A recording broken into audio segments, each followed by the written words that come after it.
Hey guys, if you can just remember to hit that subscribe button.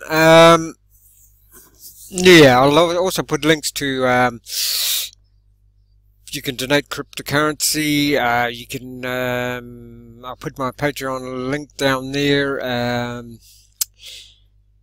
But I realise that you know, some people can't do much at any given stage, so I appreciate it heaps if you can just press the subscribe button.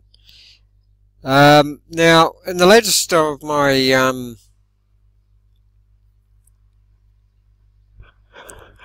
self-defense series, I want to quickly go through why it shouldn't take you that long to learn self-defense.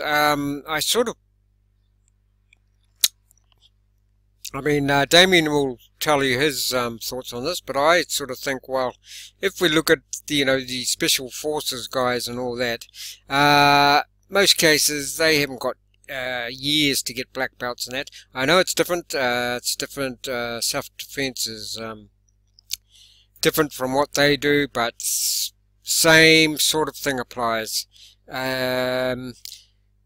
These days people are very busy, they haven't got time. You want to learn something that's fast and efficient.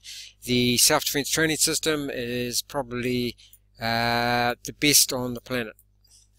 You've been told by the experts that it takes, I'll put the links to this and this article and the main self-defense training system package in the links below.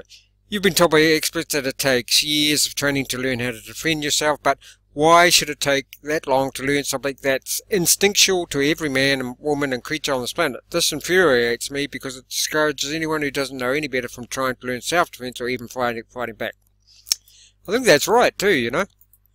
People think that, yeah, you know, you need black belts before you can do anything, and you know, in how many cases has that, you know, caused people to just freeze and think, oh well, I'm useless, I can't do anything. Did you know that every year in the United States over 800,000, just about 1 million people survive violent attacks? These aren't super soldiers or killer ninjas. These are very everyday people who followed their instinct to survive. I realize that there are degrees of survival, but compare that to the 17,000 who are murdered. Your chances of surviving are pretty good, like 99.9 good. So why do experts insist on telling you that it takes a lot of time and dedication to do something that should come naturally to do? Allow me to explain. There are three categories of martial arts: combat sport, cultural fighting art, and I'll go through this quickly, guys. You can just stop the screen and have a look for yourself. There are three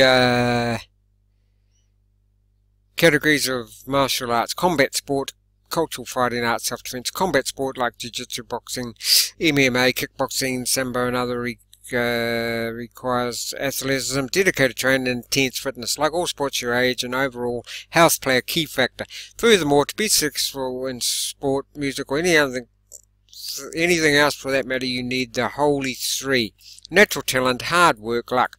Natural talent, that all the training in the world can't give you a work ethic that enables you to maximize your potential, and luck, that you don't get sick or injured. Resources to train, luck, that you don't have any personal issues that you might force you to stop. Cultural fighting arts, or on the other hand, lifelong pursuit of unattainable perfection based in particular culture. Like yoga, the path is never ending and continues throughout your life. The goal of martial arts is to change your inside from the outside based on the tenets of honor, discipline and respect. For instance, Kung Fu, Kendo, Aikido, Judo, Taekwondo, Karate are examples of arts that fall into both the cultural fighting arts and combat sport. At its best, martial arts makes you the better person. At its worst, you become a mindless member of a cult. Finally, there's self-defense. Self-defense is simply survival. If you live, it works. Success is entirely results-based. It doesn't need to come from a single culture or nation. Self-defense is a life skill that should enable you to adapt.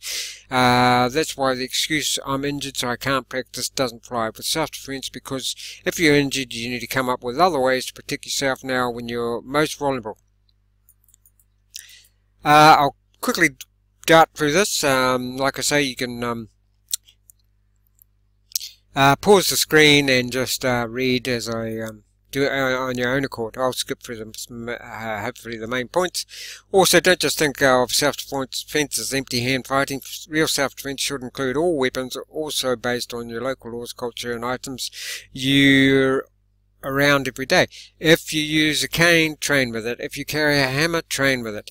In self-defense, you need use every resource at your disposal and do whatever gives you the tactical advantage at the time.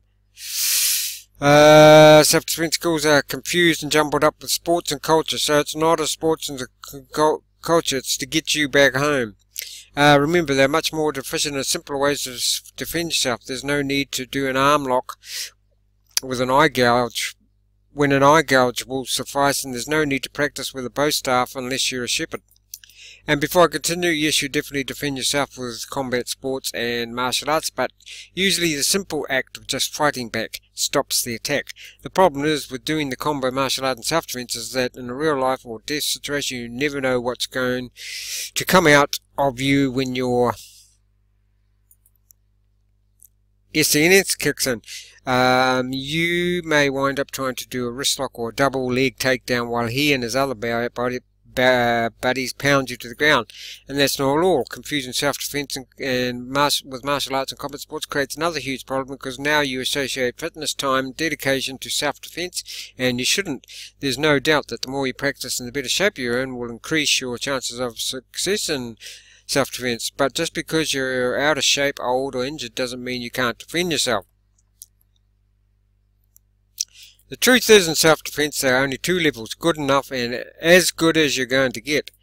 The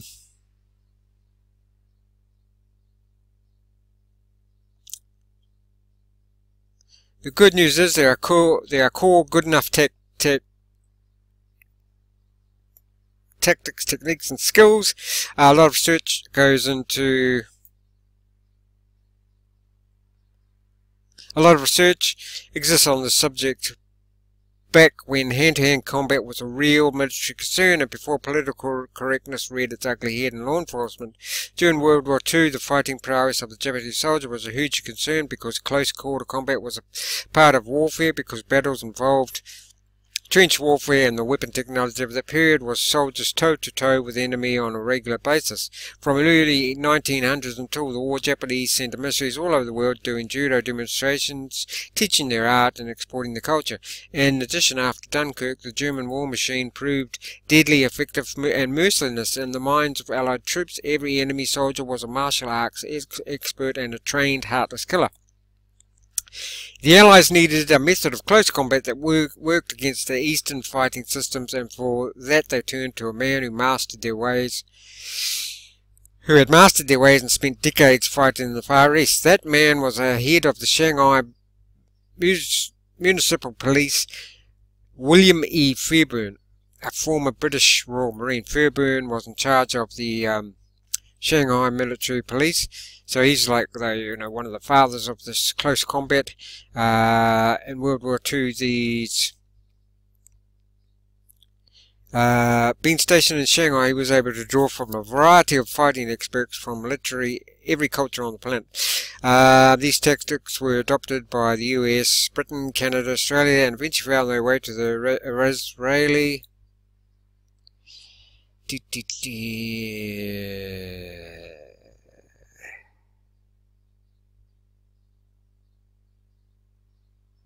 lost my spot there, sorry about that, guys.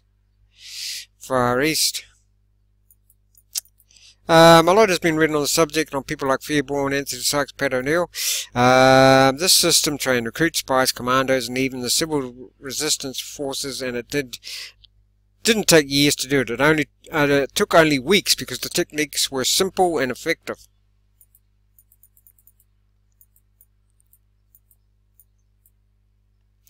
The universal core combat methods were adaptable and could be applied to close quarter weapons and other aspects of self-defense. A self-defense skill should be as simple as kicking a ball. Once you learn it, you should be able to go years without doing it and then do it again in a moment's notice. So there's the history of it. The person who can cause the most pain and injury first will win in the street. This is an observation based on match fighting or sparring. Now, about a trained fighter comment. It's predicated on the assumption that two people are going to knowingly fight each other. This is of zero concern to me. I'm too old and broken to spar in the street. I'd rather walk away. Da-de-da.